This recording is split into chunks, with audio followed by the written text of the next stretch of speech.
Welcome back to the Nancy Levin Show. I am delighted to have my guest here today, who is a new friend and colleague, Dr. Ryan Williamson. He is a board-certified neurologist, proud Navy veteran, and the owner and founder of Transcend Health. After commissioning as an officer in the U.S. Navy, he completed his medical training at the Florida State University College of Medicine, neurology residency at Georgetown University Hospital, and ultimately separated from service as a lieutenant commander. After this, Dr. Williamson ultimately dedicated his career to improving brain health and helping individuals expand their longevity. Driven by a passion to make a broader impact, Dr. Williamson founded Transcend Health, a platform that bridges neuroscience with entrepreneurship. He empowers leaders and individuals to optimize their cognitive performance through evidence-based strategies that address brain fog, improve memory, and help them overcome cognitive overload. Dr. Williamson's expertise has garnered significant attention with his insights impacting communities across the globe. He is currently engaged in high-level conversations with influential figures to integrate his knowledge into their communities, curricula, and beyond. Through Transcend Health, Dr. Williamson offers a membership program featuring exclusive educational calls, wellness protocols, and a private community forum for members to connect and collaborate. He is also the author of an upcoming book, and the working title is The Incredible Brain. It will be released this fall. And the book aims to further disseminate his knowledge and empower individuals to live longer, deeper, and more impactful lives. Dr. Williamson's vision is to help individuals and groups achieve their full potential by taking control and optimizing their health, so they can live more fulfilling lives to leave a lasting legacy. Hi, Ryan. Hey, Nancy. Woo! I feel like a superhero after that intro. Well, you are a superhero. I mean, let's be real. I am humbled and honored to be with you again.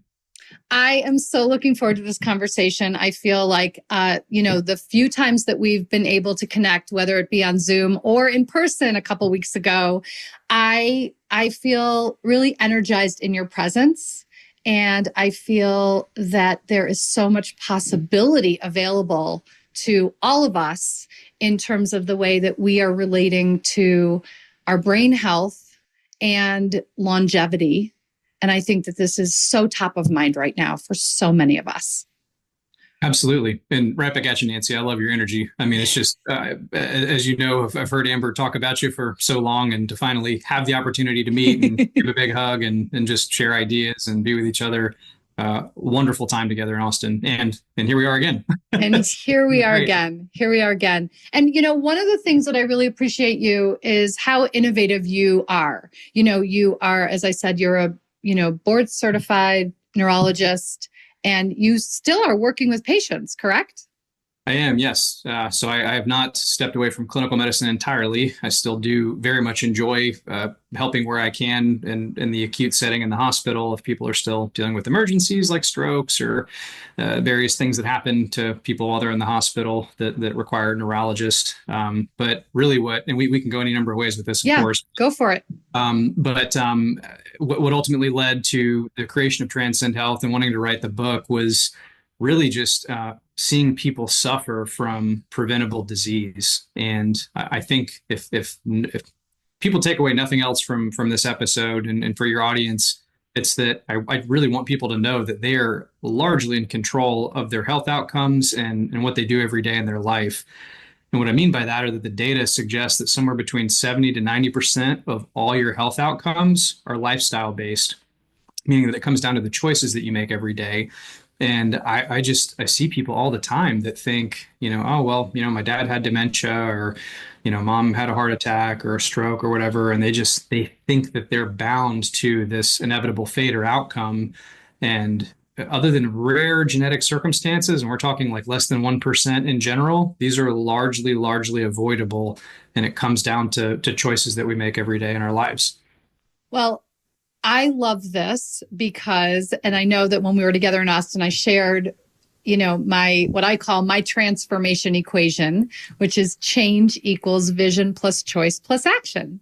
And so, there it is. We want to make a change. We need to envision ourselves on the other side of that change. And then that change becomes the gauge by which we make our choices and take our actions. And the fact that you are so boldly claiming that we play such a big part in our own health by the choices we make. I also feel that I talk to so many people who think that they are sort of fated, that there's a destiny for their health. And so part of what I really love about the way that you share about this is that, no, we we play a really large role in our own health destiny.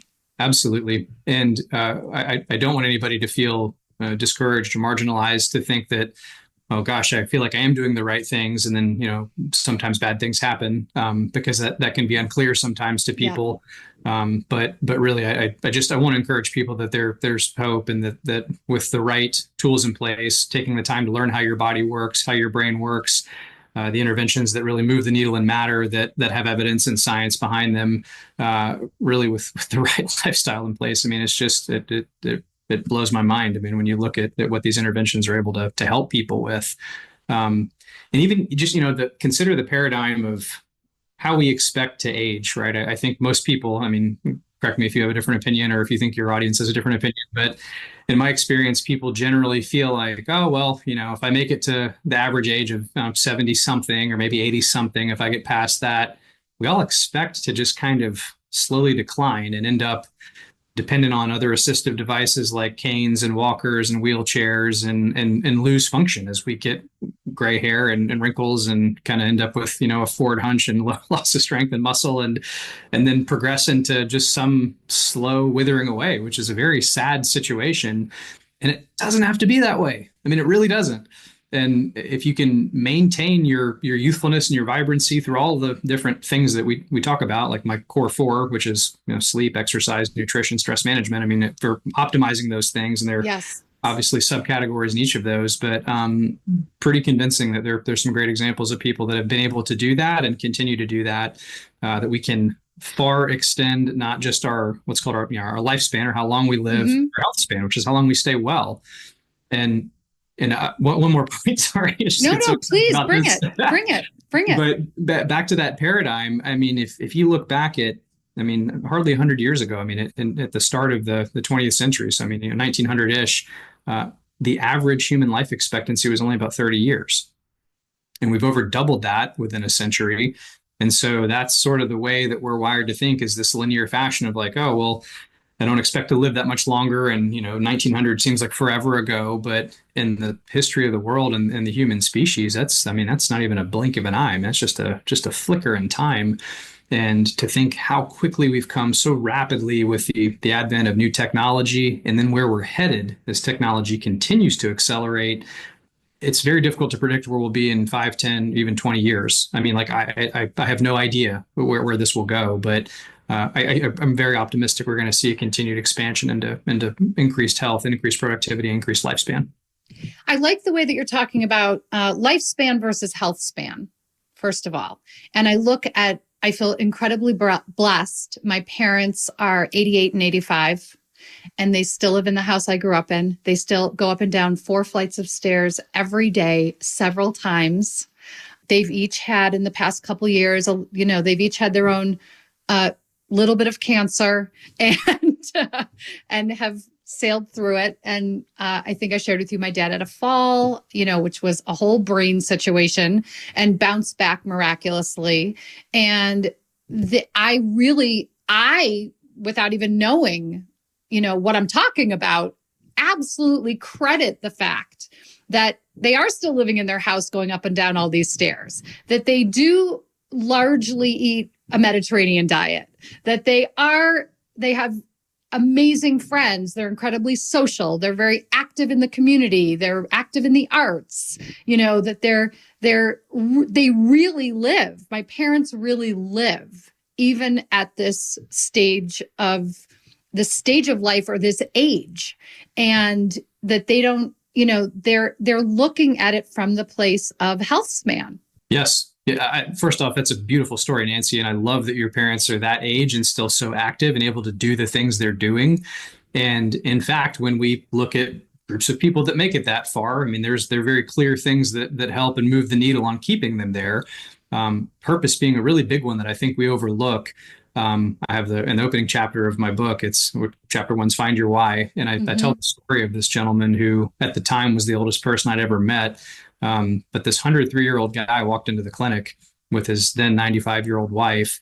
And I don't mean like, he was shuffled in a wheelchair. I mean, this guy strolled in like you and me. I mean, just this vibrant 103-year-old man. Amazing. And I'd never seen anybody anywhere close to that age. Nonetheless, no one that age, he was the oldest guy. Right. Walk in. And I mean, he's telling me, I golf 3-4 times a week. I've got friends on the PGA tour. My wife and I go dancing. We close down the dance hall. I mean, like, these are active people and in triple digit numbers. So, I mean, it is absolutely possible.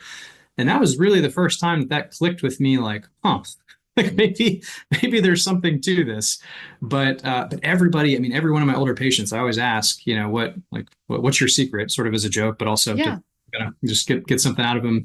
And they all, I get funny answers from time to time, but in general, they all tell me you have to wake up every day with a purpose. And so the fact that your parents have this sense of community, the people that they go enjoy life with, are active in the theater, they've got something to do, that level of engagement and community support. This isn't woo or like pseudoscience or like anecdotal. Like, I mean, this literally like lowers stress, which biologically, when you lower stress hormones, that slows down the rate of aging in your body. It lowers neuroinflammation, which lowers the risk of getting Alzheimer's. I mean, these effects all have a cascade on a number of health parameters in your brain and your body. Not to mention, if you're spending more time with people that you love and you feel safe, you increase your levels of oxytocin, the bonding hormone that further propagates, the lower stress pathway. So, I mean, there's so much to this, and there's actually data now behind kind of what we've sort of known for a long time. And I think as a culture and a society, we veered away from, and it's very sad to me to see this sort of almost like unwilling or unwilled prescription that we're thrown into, where it's just this high stress job and perform and take the kids here and run there. And you got to grab fast food on the go. And that, I mean, you stay up late. So you sleep in, you skip the exercise. We all accept that as normal. And like, it is no mystery that we all age prematurely and end up in this spot where we're, on the decline, as we said, because we're not doing the right stuff. And we operate in a very specific way. We just require certain things, and getting back to the basics is, I mean, it's so imperative. I love this. So let's talk about getting back to the basics. So you talked about the core 4, and I know that when we were in Austin, you were specifically talking about, you gave us all the foundational cheat sheet. Yes. So there are 5 things on the cheat sheet. So supplements number 5. Let's see: sleep, exercise. Yes. Supplementation recommendations. Yes. Stress management and mental performance, and nutrition. You got it. So there, I mean, I think I skipped supplements because, there's some mixed data on that. But I mean, the idea is that supplements are kind of a subheading of nutrition, but they sort of stand alone in that in today's food supply. And even, for something like creatine, which we can get into specifics here, it's really hard to achieve the dose of creatine that we know is beneficial for continuing to maintain lean muscle mass into age, which helps with strength, which is directly relates with increased longevity and, not being at risk for increased mortality after a hip fracture and a fall, which is when people have lower lean mass, they have lower bone mineral density, so on and so forth. So anyway, creatine, for example, can help with brain function. It can help with muscle function. And it's really hard to get the level of creatine needed to do that through eating animal meat or red meat in particular, which is the only natural dietary source. You'd have to eat like an unsafe amount of red meat to do that. It would not even be palatable or possible without other major adverse effects. So supplements can be helpful is the point. But in either case, yes, the kind of the core four, we can go any direction with that. Let's lay it out so that everyone listening can really sort of, I would say, self-assess and also see what's possible and what they might take on as their own sort of prescription, if you will. Absolutely.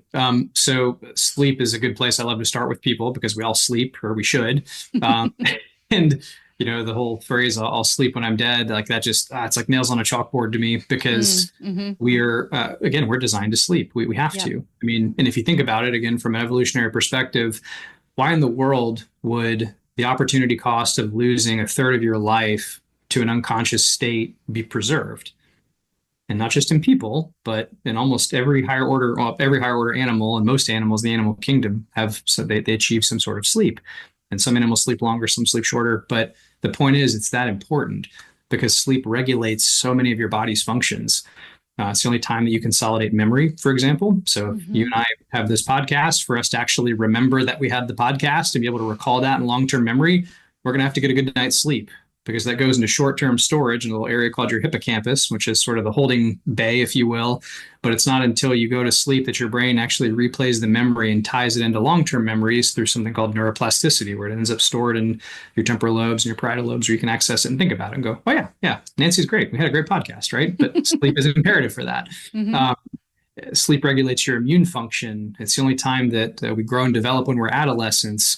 It's the only time your muscles rebuild after exercise, or that you actually have a good chance to heal when you're fighting an infection. So, I mean, I could go on and on and on, but sleep regulates a majority of our body's symphony of systems that work together, and it's a non-negotiable.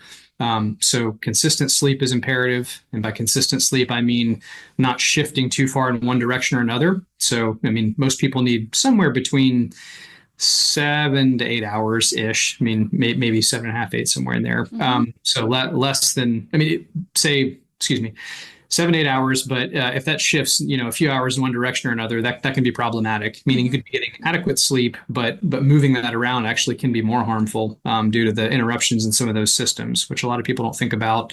Because what does the average person do? We wake up to an alarm clock, go to the 9 to 5, Monday through Friday. Friday hits, it's happy hour, go out for a few drinks turn to more drinks, to staying up late, and now you're not going to bed at maybe 10 p.m. You're up till 2, 3, 4. You're sleeping in the next day. Alcohol, by the way, terrible for sleep architecture. Not a great evening nightcap to help you fall asleep. It actually ruins sleep architecture. And then they do this for a day or two, and then they're hungover, tired, and their sleep schedule's all messed up. And then Monday comes, they're exhausted. They do it all over again. So very common story in our culture, very detrimental, not just to short-term performance and how you feel, but also long-term health. I can keep going down the sleep train if you want. Well, there's this, I don't know when it was a few years ago. I learned about this, I guess this concept of, is it called revenge bedtime procrastination? Have you heard about, where people talk about not getting enough time in their day to themselves, not getting enough alone time or me time, that was what started creating the later bedtime creeping, creeping forward is, I'm going to take this time for myself and I'm going to stay up till midnight.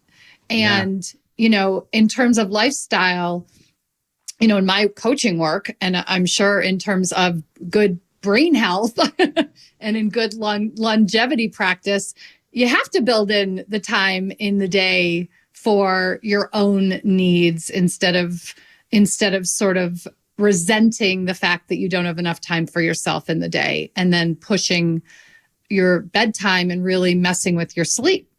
Yes. This is one of the many areas you and I align just so perfectly because, yes, you really have to be selfish and leave time for yourself, which ironically enough is selfless in the sense that you get to go do more and be more productive, do more for the world, whatever that is in whatever capacity, whether you're a business owner, entrepreneur, employee, doesn't matter. And this fits into maybe stress management was another core pillar. So again, all these blend, by the way, they're all interrelated. So it's not like it's just here and here. I mean, it's all interwoven. But yes, so your brain works optimally in about 90-minute intervals. There's something called your ultradian rhythm. So kind of a funny name, but in either case, much past 90 minutes of work, and you really kind of need a break. So what I tell people is that just, hey, after 90 minutes, just push away from the screen and all the artificial lights, step outside, go get some fresh air, maybe do some breath work, some meditation, gratitude, anything that resets you. Can even get a quick, workout in if you have time for that. Just hit the pause button and reclaim time for yourself. And if you do that throughout your day, I guarantee your productivity will increase. And you're not, again, you're probably taking the same amount of time off, but you're going to be far more productive because of the way that you build the time off in, if that makes sense. 100%. And then that's step one. Step two is time blocking. So leaving enough time on the calendar just for you. Yes. Doesn't matter what that is, whether that's time to read or journal at night, time to go to the gym in the mornings like I do, which fits into exercise, another pillar. So again, all related. Sit in the sauna, do whatever your thing is. go whatever makes you happy. You've got to have that time and protected time to just decompress and process and think, because this whole idea of just go. It is so unhealthy. Again, it's a performance killer in the short term, and it's a people killer in the long term. It really is. Yeah. I'm a big, I put my daily hike on my calendar. It is non-negotiable. It is immovable. Yes. I'm a big fan of the Pomodoro method and setting a timer. So the Pomodoro method technically is a 25-minute on, 5-minute off. But I tend to like longer. And so I usually go 45 minutes, 5 minutes off, but I like, and then I'll reset another one. But I like that you shared that sort of 90 minutes is maybe the max that we would want to create a working time block for before taking a break. I find that sort of chunking out my day like that is helpful for me, mentally, actually. No surprise. And even whether it's Pomodoro or 45, 90, take your pick. Yep. Another one I like is 20-20-20. So every 20 minutes, look at something at least 20 feet away for 20 seconds. That's a nice kind of quick disengage too. That kind of helps you reset. Yeah. And also may help a little bit with something called myopia, which is nearsightedness, which I don't just suffer from metaphorically, but physically. I wear contact lenses. So. And again, there's anyway, I won't go down that rabbit hole, but in either case, it helps with being able to focus on the distance and doing that. And again, exercise. Here's if we want to move into pillar 3 or let's do it, because they're all again interrelated. What does exercise do? Well, like infinite changes in the body that help with brain health, that help with longevity, also lower stress. Exercise, especially in the morning, also helps with quality deep sleep at night, believe it or not. So an intense bout of exercise, especially earlier in the day. Remember, sleep is part of the time when your body heals and repairs itself from exercise. You actually get better quality sleep if you're exercising regularly. So again, these things are all interrelated, but lower stress. It increases performance. So it boosts blood flow to the brain. Different types of exercise in particular, which I'm happy to nerd out on this for as long as you'd like me to. But, I want you to share about I want you to share about exercise snacks. Okay, all right. Well, we'll get into those because I loved hearing that. That's perhaps one of the most high yield. I'll come right back to those. But exercise snacks and different types of high intensity exercise increase certain molecules and neurotransmitters that can actually enter the bloodstream and cross the blood-brain barrier, which is this very selectively permeable membrane we have that protects our brain from harmful molecules, but allows others to pass. So like creatine, for one, that we mentioned, it can actually cross the blood-brain barrier through a transporter, and it can actually boost energy. Well, there are other molecules that you generate during exercise, so like lactate being one of them, that can cross the blood-brain barrier, provide more fuel for your brain cells. So you're actually more alert and more awake, and has a downstream effect on different proteins and peptides like BDNF and other neurotransmitters and molecules that also help upregulate blood vessel growth and what's called synaptogenic synaptic plasticity. So the ability for you to form those memories and grow new connections and things like that. So endless benefits to exercise. Yes. And that can be through, again, strength training, cardiovascular training, high intensity interval training. And all those take time. So if, again, for your non-negotiable morning hike, for my non-negotiable early morning gym time, whatever that is, if you've got the time in the day, which I think most people, if they really analyze their schedule, probably could, but I recognize Amen. that, I mean, people are shuttling kids around and have jobs. And so I fully respect all of that, of course, for anyone that has that life. And I hear you. But I bet everybody has 6 minutes to their day, right? And so this is where the exercise snacks come in. So there's studies that show for just 6 minutes of your day, and it's not even 6 minutes at a time. These can be in as short as 2 minute intervals. And in fact, they're probably harder to do after 2 minutes. But it's a brief high intensity sprint mimicker. So think something like jumping jacks or like running in place or high knees. You could do air squats. If you have access to staircase like mom and dad, right, going up and down the stairs a bunch quickly, safely, something like this, because obviously if you miss a step, that could be problematic, especially if you're older. So as safely as you can do this, but 1 to 2 minutes of this at a time, or up to 2 minutes at a time, you're going to be out of breath. It's going to get your heart rate up. This does a handful of things. It elevates lactate, which has all the benefits we just mentioned, elevates blood flow to the brain, which we mentioned, but it also lowers all-cause mortality, so the risk of dying of anything, by about 40%. I think it's like 38%, somewhere around there. For 6 minutes a day. For 6 minutes a day. I mean, I love that, because that right there is the antidote to anyone who says, I have no time. Yes. There's no excuse. There's literally no excuse. There's literally no excuse. I will often in my kitchen, while I'm like, something's in the oven, I will start like doing dips between my kitchen sink and my counter, throw my legs up on the counter. I know it's not sanitary, but I live alone, so who cares? Or I'll stand in the kitchen and start doing, squats, or I'll just, while something's happening, for 2 minutes. I love it. It is such an easy thing to build in. And this is, where it just takes just a hint of creativity to think outside the box a little bit and just break out of our routine. Mm-hmm. I think, I want to say the first time I heard this concept, it was a Steve Jobs quote in Walter Isaacson's biography of Steve Jobs. But Steve said something to the effect of, the older we get and the longer life goes on, the more like we get grooves in a record. Yeah. The grooves get deeper and deeper, and it just becomes harder to pull yourself out of that habit.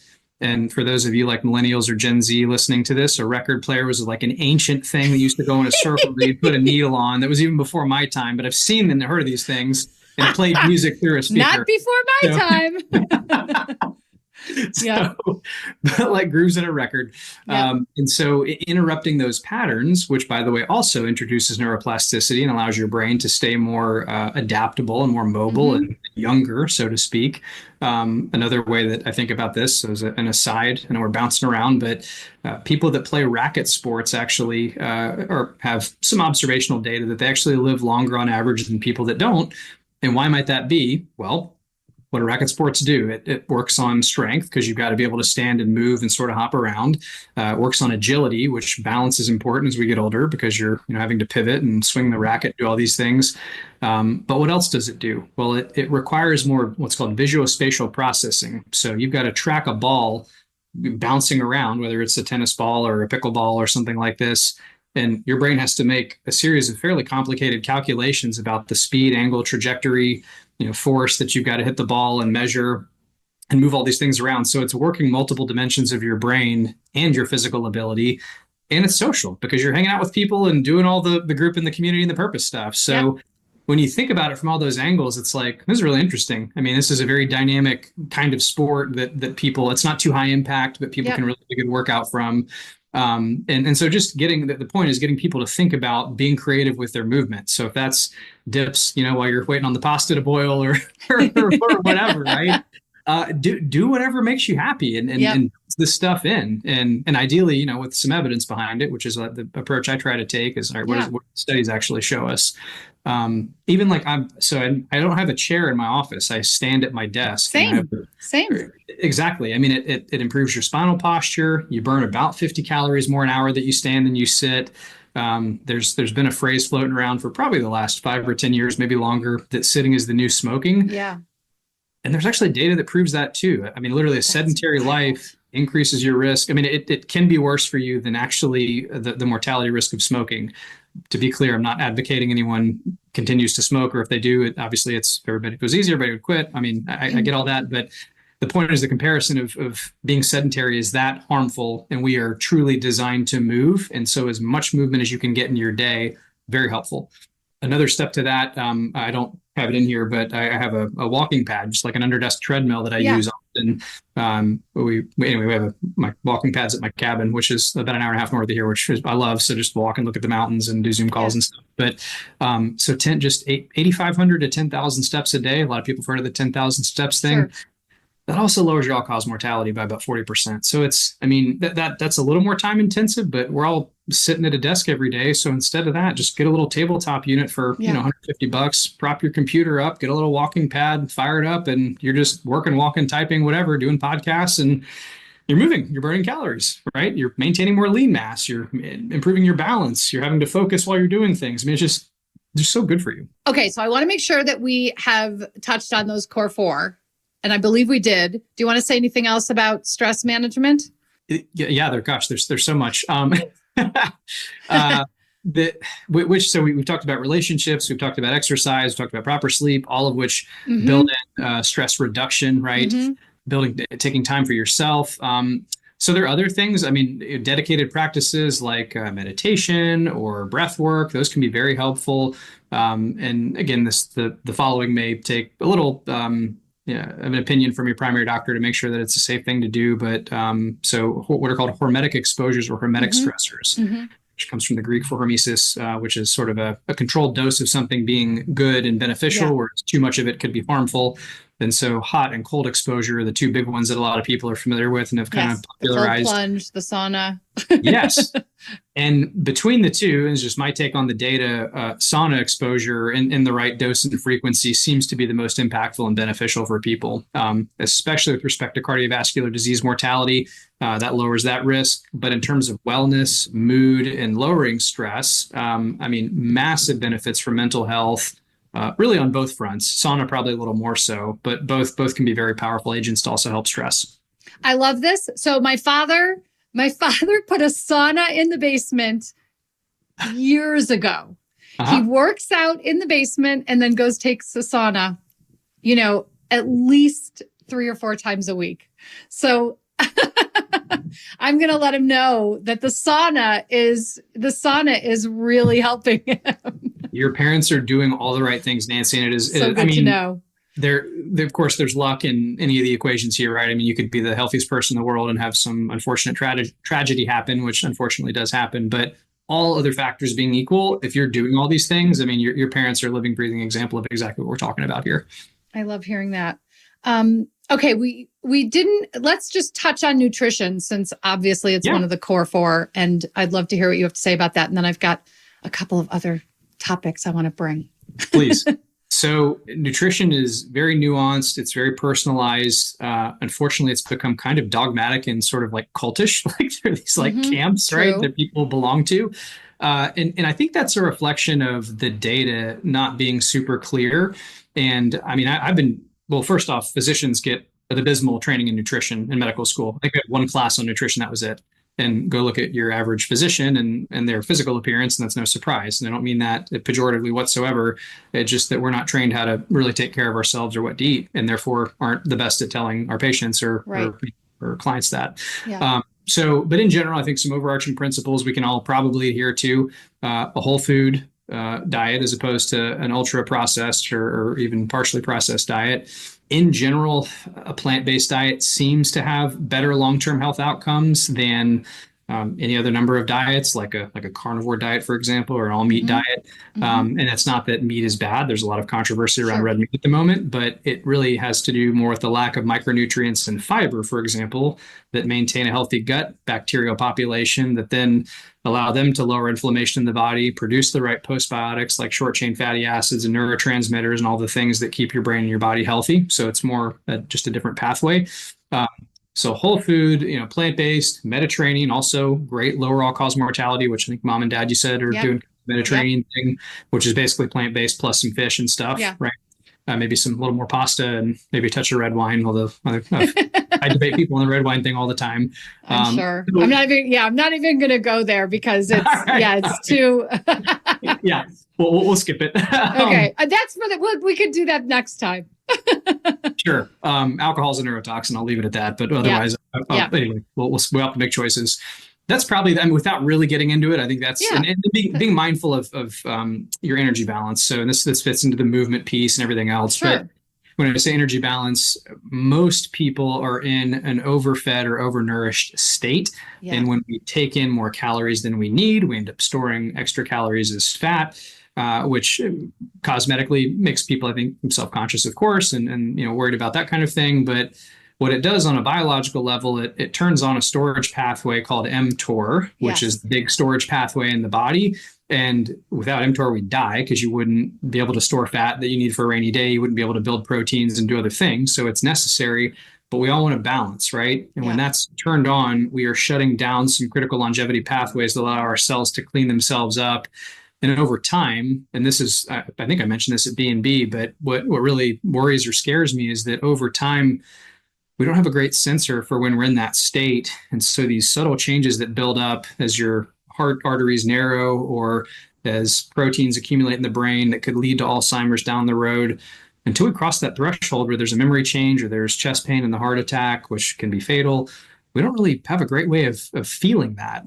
And so prevention and detection are imperative. And without going down the imaging and the surveillance rabbit hole, that's important. But maintaining that energy balance helps your cells and your body stay in a healthy place where those disease processes are not accumulating, or at least substantially lowering the risk. And there are nuances in every direction on that, of course.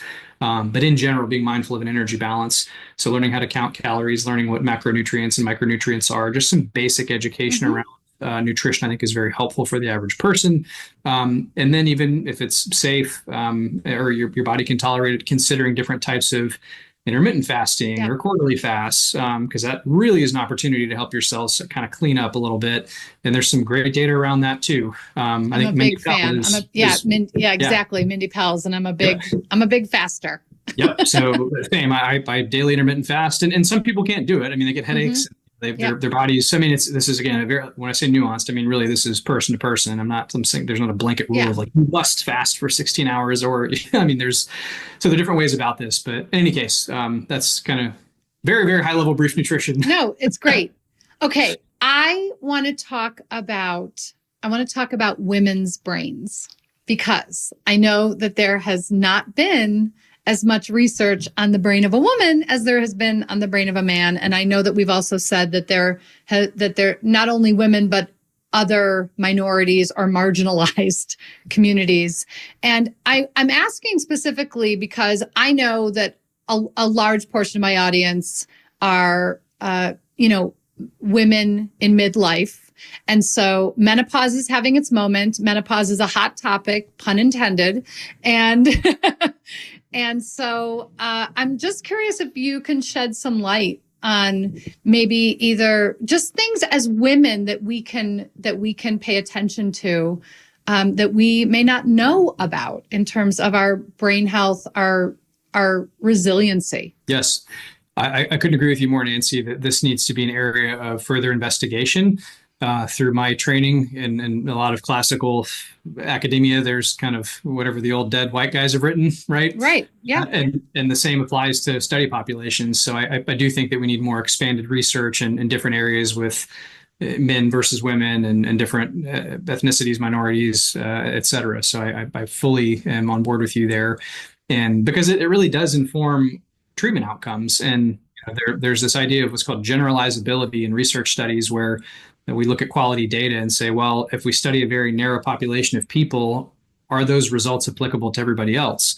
Because we all have genetic variances and differences and different habits and things like this. So it's really matters.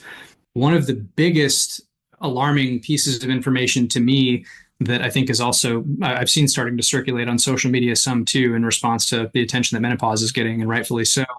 I can't remember if it's after age 70 or age 80, but in the later years of a woman's life, as she's older and post-menopausal, the incidence of new Alzheimer's cases are almost 2 to 1 female to male. So women are twice as likely to get Alzheimer's later in life than men, and we don't really understand why. And that's a gap in research currently, at least unless they're data that I'm unaware of, which is quite possible. But I'm not aware of any or an explanation as to why. My hypothesis is that it's likely hormonally driven because after 51 or whatever the average age of onset of menopause is, of course, that can be about a decade in either direction for women, or whether they've had a oophorectomy, hysterectomy, all of those things. And I'm very quickly outside my area of expertise with reproductive health, by the way. So bear with me on that one. Yeah, no, it's great. But in either case, postmenopausal women don't have their natural hormonal balance. And so this has implications with respect to bone mineral density, again, with muscle mass, with cognition.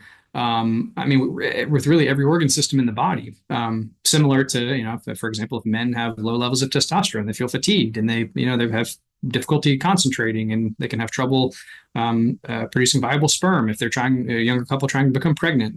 There are all these different effects, right? And so for women, as part of the natural physiology of a woman, where they lose their ability to produce estrogen and progesterone, as they're postmenopausal, there's some serious effects that take place in the absence of their reproductive hormones. And so it begs the question, should every woman or should most women be on some sort of hormone replacement therapy? And there's a lot of debate in that field. I know it.